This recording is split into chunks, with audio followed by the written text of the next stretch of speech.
হাদি ইতিহাস, পাখি আবাবিল, মুসার হাতের লাঠি, হাদি ওমরের অর্ধজাহান মোড়ানো শীতল পাটি, হাদি গোলাপের মাতাল গন্ধ, খোলাফায়ে রাশেদার, হাদি উত্তাল সাগরে জোয়ার, আল্লাহু আকবার।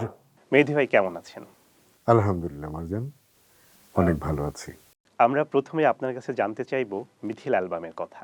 মিথিলা অ্যালবামটি প্রকাশিত হয় ১৯৯৫ সালে। মানে গল্পটা আমার, মিথিলার গল্প যেটা, গল্পের গাঁথুনিটা, এখানে আমি আবুল হোসেন খোকন, ওনার কিছু কবিতাকে আমি ব্যবহার করি এবং খোকনকেই আমি রিকোয়েস্ট করি যে আমার একটি গল্প আছে, গল্পটি আপনি গ্রন্থিত করে দেন। তো সেভাবেই মিথিলার যাত্রা শুরু এবং বাংলা আবৃত্তির ইতিহাসে এটা হচ্ছে প্রথম সিকুয়াল, যেটা নাকি ৩টা পর্বে এই গল্পটি বলা হয়েছে। প্রচুর শ্রোতাদের সাড়া পেয়েছি আমি এবং একের পর এক এই ৩টি পর্ব প্রকাশিত হয়েছে এবং মূলত শ্রোতাদের আগ্রহেই ৩টি পর্ব তৈরি হয়। এই অ্যালবামটি তো বাণিজ্যিকভাবে অত্যন্ত সফল ছিল, কিন্তু পরবর্তীতে গ্রামীণ ফোনের ওয়েলকাম টিউনের ভেতরেও সর্বোচ্চ ব্যবহার হয়েছিল এই অ্যালবামেরই কোনো একটি কবিতা। হ্যাঁ, হ্যাঁ, হ্যাঁ, মেহেদি পাতা দেখেছো নিশ্চয়ই। আমার আরো কিছু কবিতা গ্রামীণ ফোনের রিংব্যাক টোন হিসেবে ব্যবহার হয়েছে। তার মধ্যে এটি একটি। শুধু এটা না, মানে অনলাইনেও প্রচুর শ্রোতা এই অ্যালবামটি শুনেছে। এখন অনলাইনে যত কন্টেন্ট দেখা যায়, আমার নামে যত কন্টেন্ট দেখা যায়, এগুলো শ্রোতারা ভালোবেসেই এগুলো আপলোড করেছে, আমি আপলোড করিনি। কিন্তু ৯০-এর দশকের সেই সময়ে আবৃত্তির যে একটা বাণিজ্যিক বিষয় আমরা দেখতে পাই, বাণিজ্যিকভাবে আবৃত্তি অ্যালবামগুলো সফল বলা যায়। বর্তমান সময়ে সামাজিক মাধ্যমের যুগে প্রচুর আবৃত্তি হচ্ছে, কিন্তু আপনার কি মনে হয় সেই অর্থে জনপ্রিয়তা পাচ্ছে বর্তমান সময়ের কাজগুলো? ৯০-এর দশকের সাথে এখনকার সময়টার একটা পার্থক্য আছে। তখন শ্রোতারা আবৃত্তির ক্যাসেট কিনতেন। তোমার নিশ্চয়ই মনে আছে যে স্পুল ক্যাসেট ছিল। পরবর্তীতে এটা সিডি ফরম্যাটে আসে, অডিও সিডি। এখন যেটা হয়েছে সেটা হচ্ছে যে এই ফরম্যাটে নাই। আগে শ্রোতারা এই অডিও ক্যাসেট কিনতেন, সিডি কিনতেন, তারপর শুনতেন। এখন যেটি হয়েছে সেটা হচ্ছে ইউটিউবের বদৌলতে অনেকেই আবৃত্তি করছেন, অনলাইনে আবৃত্তি করছেন। এখন ডিজিটাল ফরম্যাটে চলে আসছে। তো সেখানে তো আমি দেখি অনেকেই ভালো করছেন, ভালো রেসপন্স পাচ্ছেন। আমি তো ভালোই দেখছি। কিন্তু আপনার আবৃত্তির চর্চাটা শুরু হয়েছিল কিভাবে? আমার পরিবার সাংস্কৃতিক পরিবার। আমার বাবা শখের অভিনয় করতেন, আমার চাচারা করতেন। আমি ওইরকম একটা পারিবারিক গণ্ডি থেকে আসছি এবং আবৃত্তিতে আসা মূলত হলো যে অনেক কিছুই করতাম। নাটকে অভিনয় করতাম, গান গেয়েছি, আবৃত্তি করতাম। একটা পর্যায়ে আবৃত্তিই বেশি ভালো লাগতে শুরু করলো এবং আমি যখন স্কুলে পড়ি, সেই সময় আমার একজন স্কুল শিক্ষক ছিলেন বিমল গুহ। তিনি অসাধারণ আবৃত্তি করতেন। মূলত আবৃত্তির হাতে খড়ি আমার ওনার হাতে। আমি তখন ক্লাস 8-এ পড়ি, ওনার কাছে আবৃত্তির হাতে খড়ি। তারপরে বিশ্ববিদ্যালয় জীবনে এসেছি, কলেজে বিভিন্ন সাংস্কৃতিক প্রোগ্রামের সাথে যুক্ত ছিলাম, ইউনিভার্সিটিতে রাজনীতির সাথে, ছাত্র রাজনীতির সাথে যুক্ত ছিলাম। সেই সময়ে 89-এর যে ছাত্র সংসদ ডাকসু, সেখানে সলিমুল্লাহ হলের কালচারাল সেক্রেটারি ছিলাম, ডাকসু কালচারাল টিমে যুক্ত ছিলাম। এভাবে ধারাবাহিকভাবে এই চর্চাটা একই সাথে, এই জার্নির সাথেও একই সাথে ছিল। আমার প্রথম আবৃত্তির অ্যালবাম প্রকাশিত হয় 1993 সালে এবং প্রথম আবৃত্তি অ্যালবামের নাম হচ্ছে তৃষিত তিমির। এই অ্যালবামটি প্রকাশিত হওয়ার পরে ওই বছর ব্যাপক সাড়া ফেলে প্রথম আবৃত্তির অ্যালবাম হিসেবে এবং বর্ষ সংখ্যা বিচিত্রায় এটিকে শ্রেষ্ঠ আবৃত্তির অ্যালবাম হিসেবে নির্বাচন করা হয়। এরপরে একের পর এক নীলখাম, মিথিলা, হৃদয় সীমান্তে, অন্তপুরে বৃষ্টি, মানে ২৫-২৬টা অ্যালবামে আমি কাজ করেছি এবং প্রকাশিত হয়েছে, দর্শকরা শ্রোতারা গ্রহণ করেছেন। তো আপনার আবৃত্তি চর্চার শুরুতে সাংগঠনিক চর্চার সাথে কি আপনি যুক্ত ছিলেন কোনো সংগঠনের সাথে? না, এই জায়গাটায় আমরা যখন আবৃত্তির চর্চা করতাম বা শুরু করি, সেই সময় থেকে আসলে সাংগঠনিক চর্চাটা ওইভাবে দানা বেঁধে ওঠে নাই। আমি যখন স্কুলে পড়ি সেই সময়। পরবর্তীতে ৮০ দশকের শেষ দিকে কাজী আরিফ, কামরুল হাসান মঞ্জু উনারা কিছু স্কুলিং এর মতো উনারা করতেন।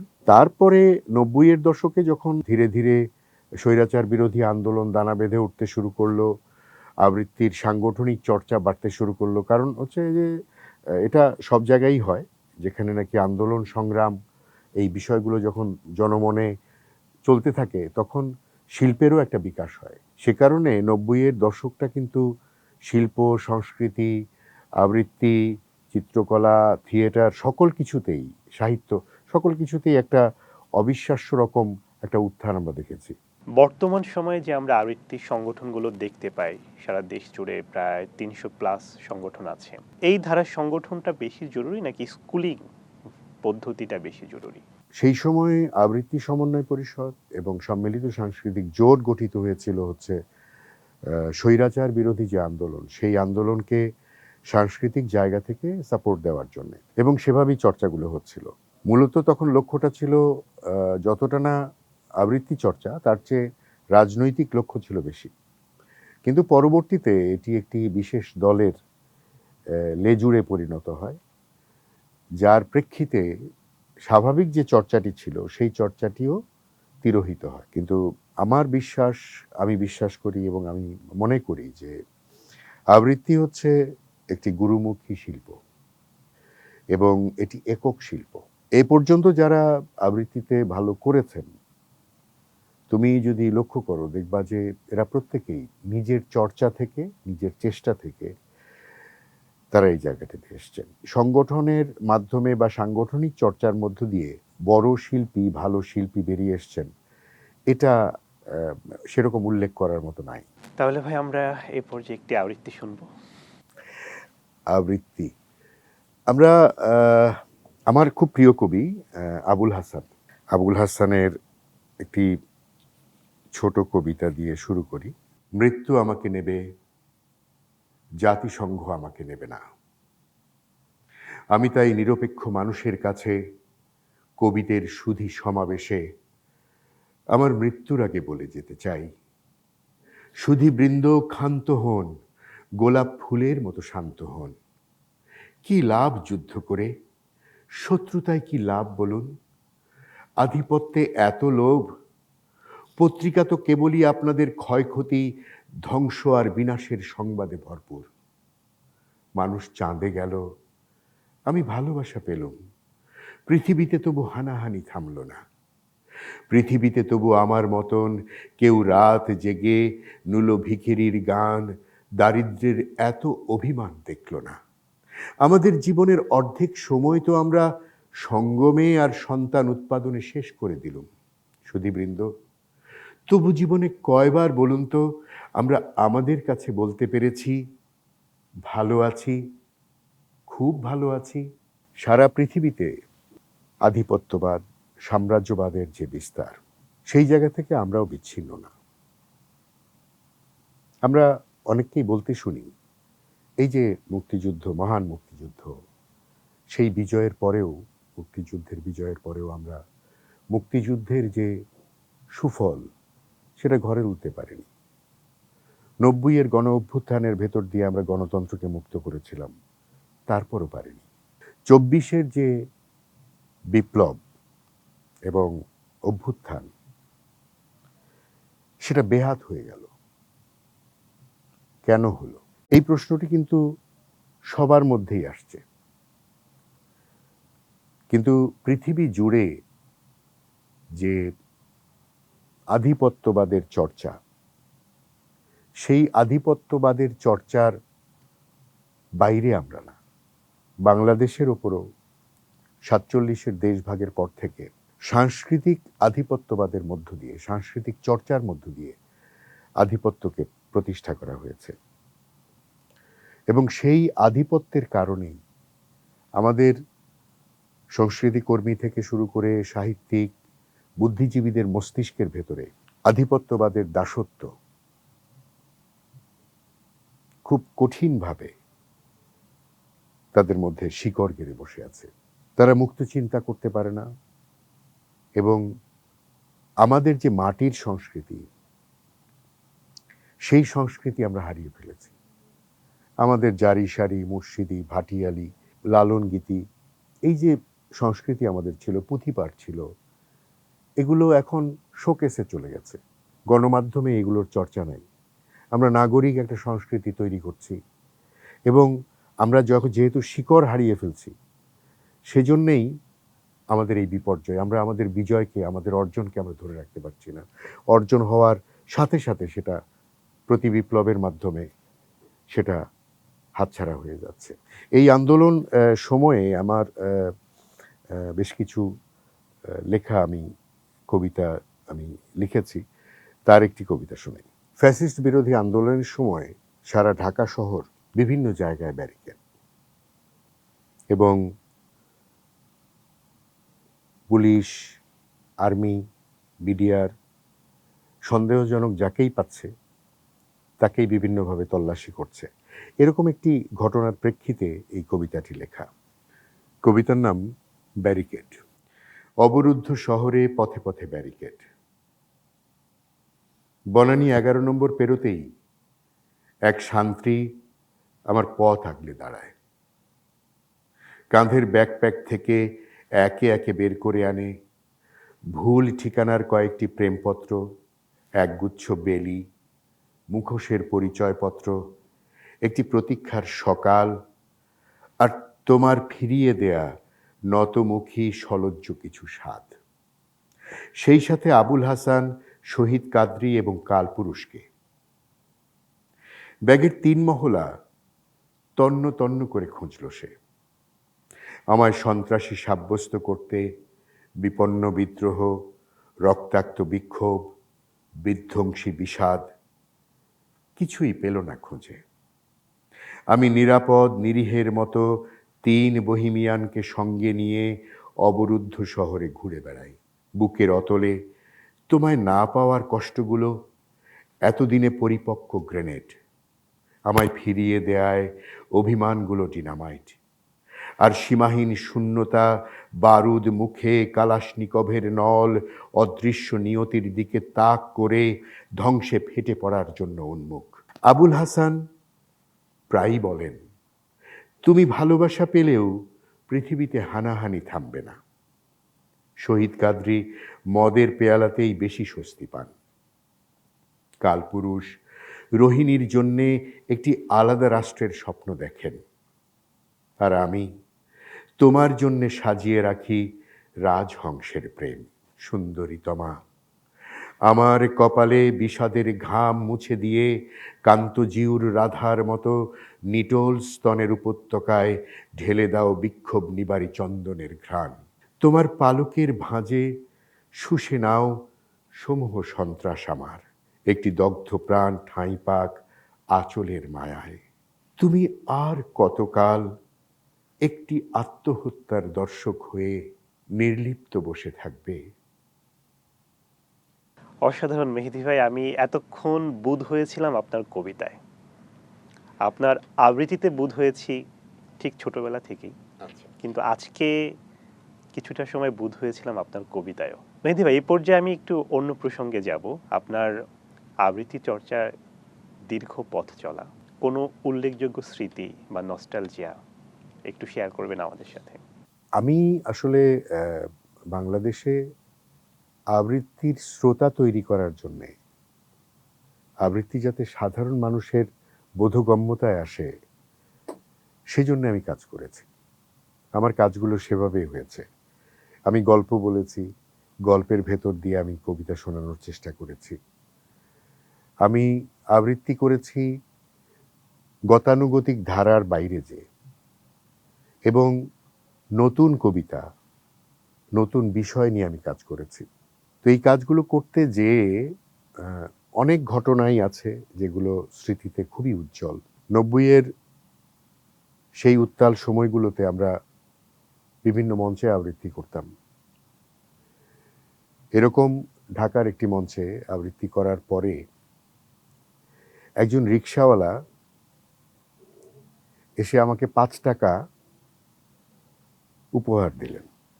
তার খুব ভালো লেগেছে, তিনি ৫ টাকা আমাকে উপহার দিলেন। আমি একটু প্রথম তো একটু বিস্মিত হলাম। পরবর্তীতে অনুভব করলাম যে এই ৫ টাকা হচ্ছে আমার জীবনে পাওয়া সর্বোচ্চ সবচেয়ে বড় উপহার। শিশুদের ক্ষেত্রেও একই বিষয় আছে। কখনো কখনো কোনো মঞ্চে আবৃত্তি করতে যেয়ে শিশু কিশোরদের কাছ থেকে অপত্য ভালোবাসা পেয়েছি। এরকম আনন্দের সংবাদ যেমন আছে, তেমনি আবার বিক্ষুব্ধ কিছু বিষয়ও আছে। আমার মিথিলা এবং অন্যান্য অ্যালবামের কবিতা গ্রামীণ ফোন এবং অন্যান্য ফোন কোম্পানিগুলো আমার কোনো অনুমোদন না নিয়ে তারা সেগুলোকে বাজারজাত করতে শুরু করলো। তখন তাদের বিরুদ্ধে মামলা করলাম। সেই মামলায় তাদের গ্রামীণ ফোনের তৎকালীন সিইও, তাকেও আসামি করা হয়েছিল এবং সে প্রায় ১ মাস তার চুক্তি শেষ হয়ে যাওয়ার পরেও সে বাংলাদেশ থেকে যেতে পারে নাই। তো এরকমও স্মৃতি আছে। তো আবৃত্তি নিয়ে, কবিতা নিয়ে আমার মনে হয় না বাংলাদেশে এই পর্যায় পর্যন্ত কেউ গেছে। তবে মামলা করে কি পাওনাটা আদায় হয়েছে? হ্যাঁ, তারা আমার সাথে এক পর্যায়ে আপোষ সমঝোতা আসে এবং পরবর্তীতে তাদের সাথে আমি এই বিষয়গুলো রেগুলারাইজ হয়। সকল টেলিফোন কোম্পানি, সেলফোন কোম্পানি যেগুলো ছিল সেই সময়ে, এটা আমি ২০১০-এর কথা বলছি, সকল কোম্পানি এক পর্যায়ে আমার সাথে তারা বিষয়গুলো সমঝোতায় আসে এবং সমাধানে আসে। আবৃত্তি চর্চার প্রাতিষ্ঠানিক ভিত্তি অথবা সম্প্রতি শিল্পকলা একাডেমি যেটা করলো, আবৃত্তি শিল্পকে স্বতন্ত্র বিভাগ হিসেবে তারা নেয়নি বা মর্যাদা দেয়নি, এ প্রসঙ্গে আপনার মতামত কি? পৃথিবীতে যত শিল্প মাধ্যম আছে, সবচেয়ে প্রাচীন শিল্প মাধ্যম হলো আবৃত্তি। মানুষের লেখার মাধ্যম যখন আবিষ্কার হয় নাই এবং বর্ণ সৃষ্টি হয় নাই, তারও আগে মানুষ তাদের যত সৃষ্টি, তাদের যত নির্মাণ, সেগুলো তারা স্মৃতিতে রাখত, মুখস্থ করে রাখত। ইভেন আমরা যদি ধর্মগ্রন্থ বা এই গ্রন্থগুলো যদি আমরা চিন্তা করি, সেই গ্রন্থগুলোর যে বাণী, সে বাণীগুলোও কিন্তু মানুষ স্মৃতিতে সংরক্ষণ করত এবং সেগুলো আবৃত্তি করত। তো সেই দিক থেকে সবচেয়ে প্রাচীনতম শিল্প মাধ্যম হচ্ছে আবৃত্তি। বাংলা ভাষায় চর্যাপদ থেকে শুরু করে মহুয়া, মলুয়া কাব্যগ্রন্থ এবং পরবর্তীতে আরও যেসব জারি, সারি এবং গ্রাম্য যেসব শিল্প চর্চা যেগুলো ছিল, সেগুলোর সব কিছুই ছিল মূলত স্মৃতি নির্ভর। আবৃত্তির চর্চা আগে থেকে শুরু হলেও মূলত সাংগঠনিক বা ওইভাবে আবৃত্তির চর্চাটি শুরু হয় ৪৭-এর পরে এবং ১৯৫২-র পরে বিশেষভাবে বাংলা কবিতার আবৃত্তির চর্চাটি বিস্তৃতি লাভ করে বাংলা ভাষাভাষীদের মানুষের মধ্যে, এবং এটি একটি সংগ্রামের ভাষা হিসেবে, সংগ্রামের জন্যে একটি সবচেয়ে সুন্দর শিল্প মাধ্যম হিসেবে এটি প্রকাশিত হয়।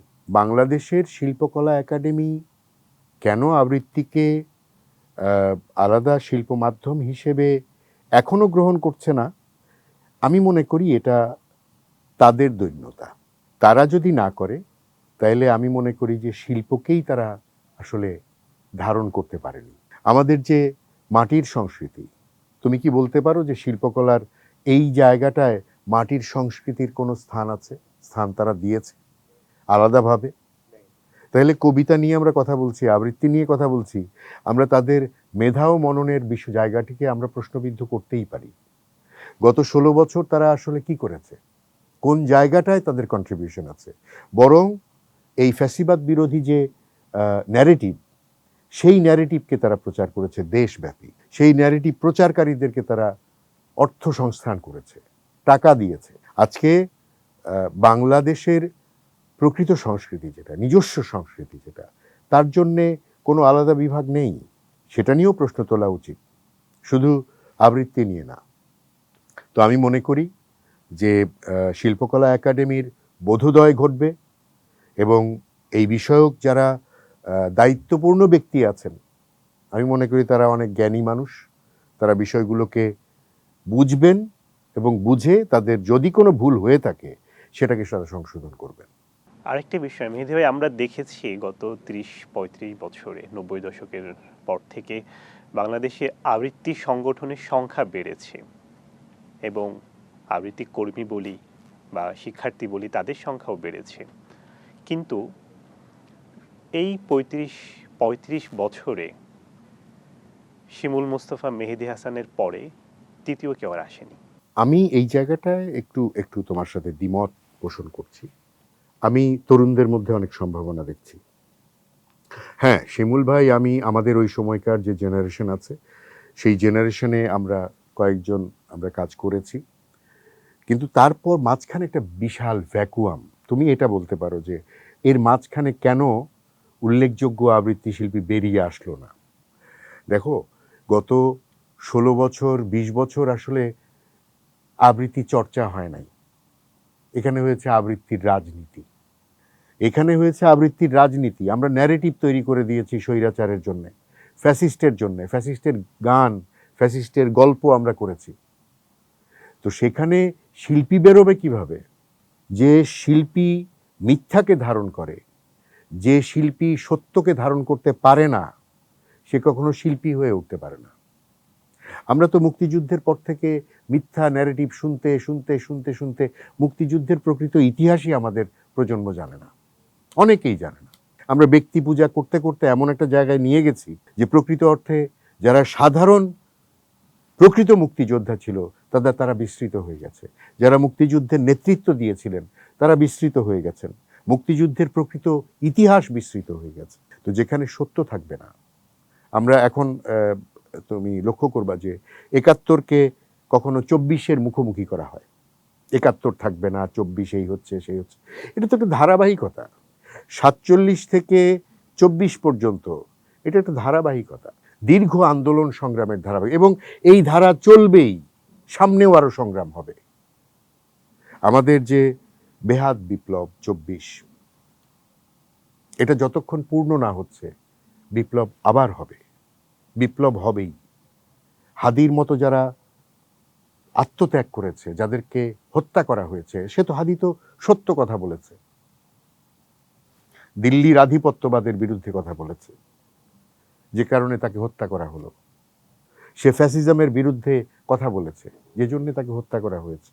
তো এরকম একটি অবস্থায় এই সংগ্রাম চলবেই, এবং এই অব্যাহত সংগ্রামের ভেতর দিয়ে নতুন শিল্পী আবার তৈরি হবে।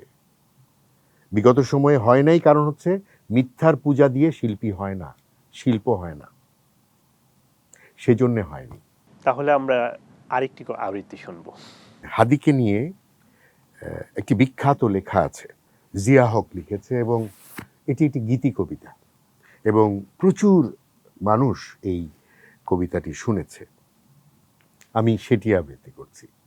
হাদি সাহারার উষর বালুতে আবে জমজম পানি, হাদি আজাদির হাসান হোসেন জান্নাতি ফুলদানি, হাদি ইতিহাস পাখি আবাবিল মুসার হাতের লাঠি, হাদি ওমরের অর্ধজাহান মোড়ানো শীতল পাটি, হাদি গোলাপের মাতাল গন্ধ খোলাফায়ে রাশেদার, হাদি উত্তাল সাগরে জোয়ার আল্লাহু আকবার, আবু বকরের সিদ্দিক থেকে আলোর ঝর্ণা এনে, হাদি জেগেছিল তরুণ আলীর সাহসের সুধা টেনে, হাদি আধার পর্দা সরায়ে নতুন ভোরের রবি, হাদি জুলাইয়ের অগ্রনায়ক বিদ্রোহী বিপ্লবী, নতুন সময়ে নতুন সফরে নতুন সিন্দাবাদ, ৭ আসমান ভেদ করে ওঠে হাদির জিন্দাবাদ, হাদির জিন্দাবাদ। অসাধারণ। আমি গানটি অনেকবার শুনেছি এবং প্রথম এই কবিতাটির আবৃত্তিও শুনলাম। এটা আমার হাদির আরো কবিতা আছে, কিন্তু এই এই এই লেখাটি আমার কাছে এত ভালো লেগেছে। হাদিকে মনে হয় যে পরিপূর্ণভাবে রিপ্রেজেন্ট করার মতো একটি লেখা এই লেখাটি। আমি হাদিকে নিয়ে একটু কথা বলতে চাই। এই যেহেতু সময় টিভি আমাকে একটু সুযোগ দিয়েছে, সেজন্য আমি হাদিকে একটু আমার দেখা হাদি একটি মধ্যবিত্ত পরিবারের ছেলে। প্রাথমিকভাবে সে মাদ্রাসায় পড়াশোনা করেছে, কিন্তু কৈশোর থেকেই সে শহীদ প্রেসিডেন্ট জিয়াউর রহমানকে খুব ভালোবাসতো। বেগম জিয়াকে সে অসম্ভব শ্রদ্ধা করত এবং ছাত্র দলের রাজনীতির সাথে সে ছাত্রাবস্থায় যুক্ত হয়। পরবর্তীতে সে বিশ্ববিদ্যালয়ে পড়াশোনা করতে আসে। বিশ্ববিদ্যালয়ে পড়াকালীন সময় কিন্তু কোনো ছাত্র সংগঠনে সে যুক্ত ছিল না। তাকে ফ্যাসিস্ট শিবির থেকে ডিফাইন করা হয় যে সে ছাত্র শিবির কিংবা এরকম কিছু একটা বলা হয়, হোয়াটএভার, যেটাই হোক, কিন্তু প্রকৃত অর্থে বা মানসিকভাবে সে বিএনপির রাজনীতির প্রতি তার আগ্রহ ছিল এবং শহীদ জিয়াউর রহমান এবং বেগম জিয়ার প্রতি তার যে তীব্র ভালোবাসা, সেটা সে প্রকাশ করেছে। আগামীর যে বাংলাদেশ, আমি বিশ্বাস করি আগামীর বাংলাদেশ হচ্ছে হাদির বাংলাদেশ। হাদি যেভাবে বাংলাদেশকে চিন্তা করেছে, দেখেছে, এবং জুলাই আন্দোলনে হাদির একটা অগ্রণী ভূমিকা আছে। সে কিন্তু কোনো বিশেষ পদে বিশেষ জায়গায় যায়নি।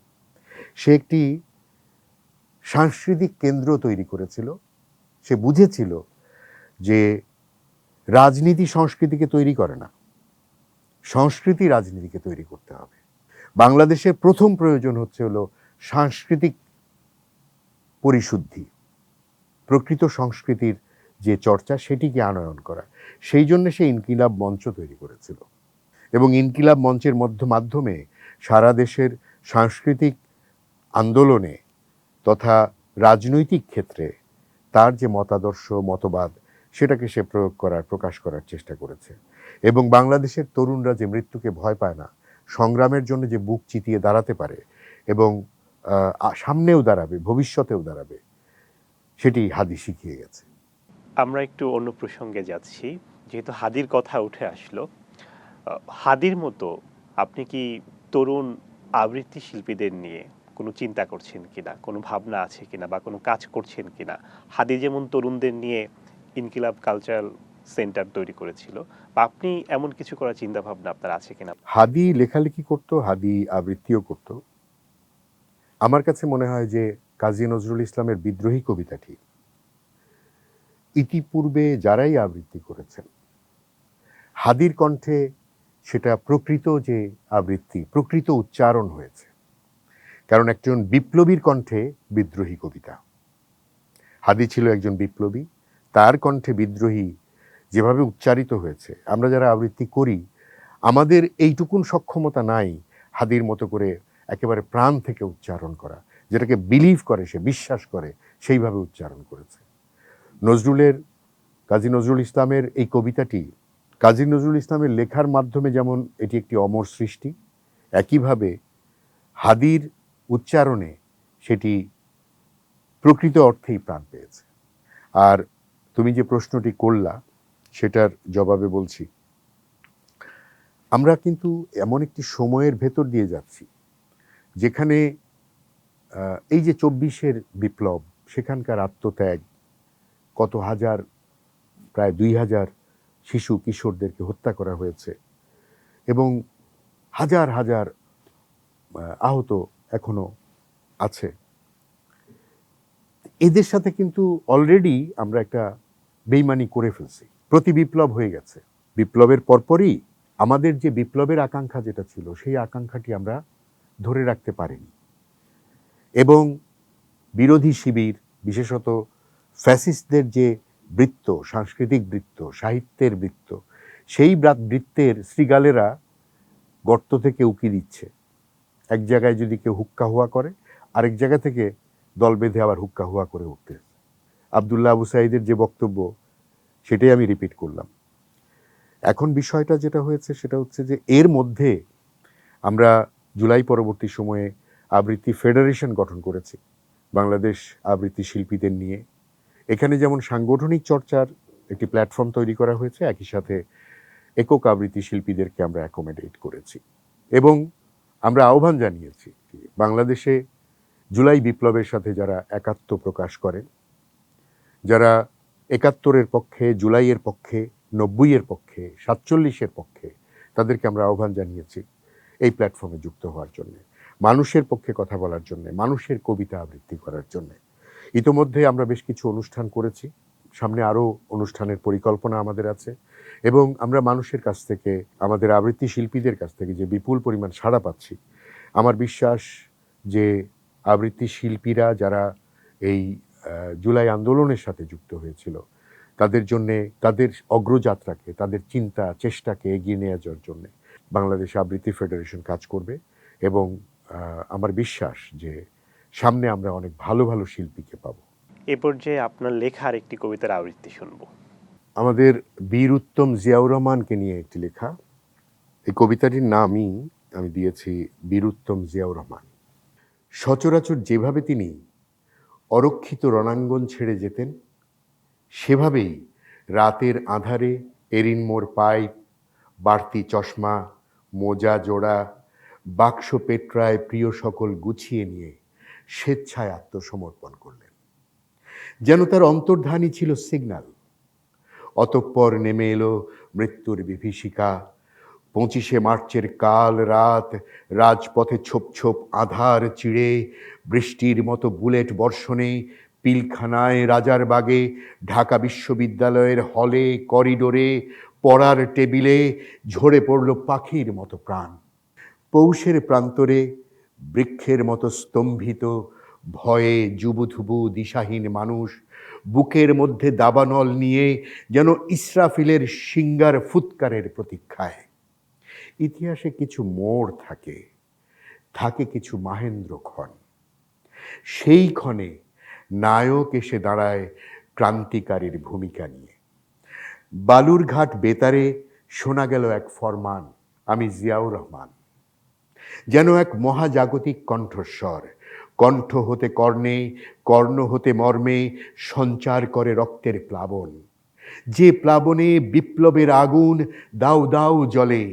একটি কণ্ঠস্বর ভাষায় চরাচর, একটি প্রাণের ডাকে যাকে জনতা জাগে, একটি ঘোষণায় যেন প্রাণ ফিরে পায়, একটি প্রাণের ডাকে জাগ্রত জনতা জাগে। কে আছে ভেতরে, কে আছে বাহিরে, কি বা যায় আসে, পুড়িয়ে দেয় পরাধীনতা।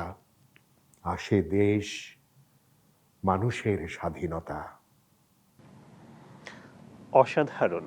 জিয়াউর রহমান যে সময়টাতে এই বিদ্রোহ করেছিলেন এবং কালুরঘাট বেতার কেন্দ্রে এই ঘোষণা দিয়েছিলেন, তিনি জানতেন যে মুক্তিযুদ্ধ ব্যর্থ হলে শুধুমাত্র তার এই ঘোষণার জন্যে, তার অবস্থানের জন্যে তার কোর্ট মার্শাল হতে পারে, কোর্ট মার্শালে নিশ্চিত তার মৃত্যু হতে পারে। সেই অবস্থায় তিনি তার পরিবার সন্তানদেরকে অরক্ষিত রেখে তিনি মুক্তিযুদ্ধের নেতৃত্ব দিয়েছেন, মুক্তিযুদ্ধের সেক্টর কমান্ডার হিসেবে নেতৃত্ব দিয়েছেন। এই কবিতাটা শোনার পর আমার মনে হলো যে বাংলাদেশের মানুষ এতদিন আপনার কণ্ঠে বুঁদ হয়েছিলেন, আপনার আবৃত্তিতে, আপনার লেখনীকেও সেভাবে গ্রহণ করবেন। আমরা একটু অন্য প্রসঙ্গে যাচ্ছি, আবৃত্তির চর্চায় আবার ফিরে যেতে চাচ্ছি। বর্তমান সময়ে যারা আবৃত্তি চর্চার সাথে যুক্ত আছেন, বিশেষ করে তরুণরা বা নতুন করে যারা আসতে চাচ্ছেন, কোন জায়গায় তাদেরকে সতর্ক থাকা জরুরি? অনলাইনের বদৌলতে আমরা প্রচুর কবিতা শোনার সুযোগ পাচ্ছি। এক সময় মানে নজরুল সঙ্গীত এবং রবীন্দ্রসঙ্গীত চর্চায় আমরা প্রত্যক্ষ করতাম যে ২০-২৫টা গান ঘুরে ফিরে শোনা যায়। যারাই শিল্পী ওই ২০-২৫টা গান, ৩০টা গান, ৫০টা গানই গান। তো এখন যেটা হয়েছে তরুণ আবৃত্তি শিল্পীদের মধ্যে, সেটা হচ্ছে অনলাইনে আবৃত্তি শুনে সেটাকে কপি করা। আবৃত্তি শিল্পটা এমন যে কণ্ঠের তুলিতে ছবি আঁকা। এই ছবি আঁকার জন্য রং চিনতে হবে তোমাকে। তুমি যদি রং না চেনো তাহলে তুমি ছবি আঁকতে পারবে না। সেজন্যে তোমাকে সাহিত্য পড়তে হবে, ইতিহাস পড়তে হবে, মানুষকে জানতে হবে, ঠিক আছে, প্রকৃতিকে জানতে হবে, প্রচুর পড়াশোনা দরকার আছে। একটি নির্মাণ, ছোট্ট একটি নির্মাণের ভেতর দিয়ে একটি শিল্পকে সৃষ্টি করা, যেখানে কোনো সাপোর্ট নাই, বাদ্যযন্ত্র নাই, কোনো পরিবেশ নাই, প্রকৃতি নাই, শুধু একটি কণ্ঠ, শুধু একটি কণ্ঠ দিয়ে মানুষকে আকর্ষণ করা, এটা অবশ্যই অবশ্যই কঠিন একটি মাধ্যম। সেই জন্যে আমি শুনব, কিন্তু নির্মাণ করব নিজের মতো করে। তরুণদের প্রতি আমার প্রচুর আস্থা, প্রচুর বিশ্বাস যে তারা একদিন এই শিল্পকে আরও উচ্চতায়, অনেক উচ্চতায় নিয়ে যাবে। কিন্তু তাদেরকে বলবো যে পড়ো, পড়ো এবং পড়ো, কবিতার বই পড়ো, নতুন কবিতাকে আনো, নতুন নতুন এই সময়ের অনেক কবিরা অসাধারণ অসাধারণ লেখা লিখছেন, তাদের লেখাগুলোকে পড়ো, তাদের লেখাগুলোকে সামনে নিয়ে আসো। আর অবশ্যই অবশ্যই বাংলাদেশের কবিদের কবিতা আবৃত্তি করো। বাংলা সাহিত্যের পরিধি অনেক ব্যাপক, বিস্তৃত। আমাদের মধ্যে একটি প্রবণতা আমরা লক্ষ্য করেছি বিগত সময়ে, সেটা হচ্ছে বাংলাদেশের কবিরা অবহেলিত। আমরা ওপার বাংলার কবিদের নিয়ে, ওপার বাংলায় অনুষ্ঠান করা নিয়ে, ওপার বাংলায় যে স্বীকৃতি পাওয়া নিয়ে আমরা খুব ব্যতিব্যস্ত ছিলাম। কিন্তু ওটা আমাদের কিবলা না, বাংলাদেশ আমাদের কিবলা। বাংলা ভাষা, বাংলা সংস্কৃতি আমাদের আত্মার অংশ। আমরা এটাকে নিয়ে চর্চা করব। বাংলা কবিতায় অসাধারণ অসাধারণ কবিতা আছে। আমরা আল মাহমুদকে রাজনৈতিকভাবে আমরা বিচ্ছিন্ন করেছি, কিন্তু আল মাহমুদের ব্যক্তি জীবন, তার বিশ্বাস যাই হোক না কেন, যেটাই থাক, আমি তার সৃষ্টিকে নিচ্ছি। আমি যদি তার বিশ্বাসের সাথে, রাজনৈতিক বিশ্বাসের সাথে একাত্মবোধ নাও করি, তারপরেও আল মাহমুদ বাংলা সাহিত্যের একটি অমূল্য অবদান, অমূল্য সৃষ্টি। এটাকে অস্বীকার করা যাবে না, এটাকে গ্রহণ করতেই হবে। আমরা শেষ প্রশ্নে যাওয়ার আগে আরেকটি আবৃত্তি শুনব। বৃষ্টি চিহ্নিত ভালোবাসা। মনে আছে একবার বৃষ্টি নেমেছিল, একবার ডাউন ট্রেনের মতো বৃষ্টি এসে থেমেছিল আমাদের স্টেশনে। সারা দিন জল ডাকাতের মতো উৎপাত শুরু করে দিয়েছিল তারা। ছোটখাটো রাজনীতিকের মতো পাড়ায় পাড়ায় জুড়ে দিয়েছিল অথই স্লোগান। তবু কেউ আমাদের কাদা ভেঙে যায়নি মিটিংয়ে। থিয়েটার পণ্ড হলো এই বৃষ্টিতে, আর তাসের আড্ডার লোক ফিরে এলো ঘরে। ব্যবসার হলো ক্ষতি, দারুণ দুর্দশা। সারাদিন অমুক নিপাত যাক, অমুক জিন্দাবাদ, অমুকের ধ্বংস চাই বলে আর হাবিজাবি হলো না পাড়াটা। ভদ্র শান্ত কেবল কয়েকটি গাছ বেফাস নারীর মতো চুল ঝাড়লো আঙিনায় হঠাৎ বাতাসে। আর পাশের বাড়িতে কোনো হারমোনিয়ামে শুধু উঠতি এক আগ্রহী গায়িকা স্বরচিত মেঘমালা গাইল 3 বার। আর কটি চাখর মানুষ এলো রেনকোট গায়ে চেপে চায়ের দোকানে।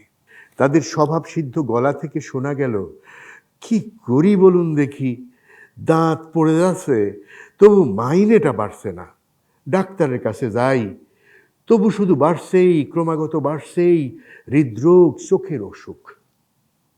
একজন বেরসিক তার মধ্যে বলে উঠল, বৃষ্টি মানে বুঝলেন তো, অযথাই যানবাহন, পয়সা খরচ। একজন বাতের রোগী গলা কাশল, ও হে ছোকরা, নুন চায়ে এক টুকরো বেশি লেবু দিও। তাদের বিভিন্ন সব জীবনের খুঁটিনাটি, দুঃখবোধ, সমস্যায়, তবু সেদিন বৃষ্টিতে কিছু আসে যায়নি আমাদের। কেননা সেদিন সারা দিন বৃষ্টি পড়েছিল। সারাদিন আকাশের অন্ধকার বর্ষণের সানুনয় অনুরোধে আমাদের পাশাপাশি শুয়ে থাকতে হয়েছিল। আমাদের হৃদয়ের অক্ষর ভরা উপন্যাস পড়তে হয়েছিল। 20 বছর আগের মতোই আপনার কণ্ঠের জাদুতে আমি বুঁদ হয়েছিলাম। 20 বছর আগে এজন্য বললাম, আমি আপনার আবৃত্তি ক্যাসেটে প্রথম শুনি প্রায় 20 বছর আগে।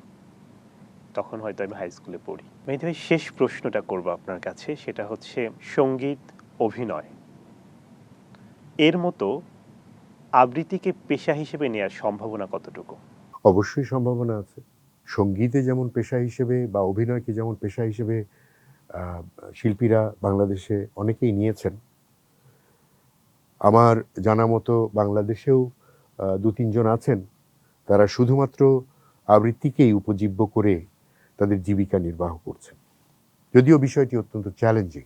তো সেই জায়গাটি থেকে আমি মনে করি কেউ যদি প্রকৃত অর্থে বিশ্বাস করে যে আমি এটিকে জীবিকা হিসেবে গ্রহণ করব, এবং এখন অনেক মাধ্যম উন্মুক্ত, সারা বিশ্বটাই উন্মুক্ত হয়ে গেছে।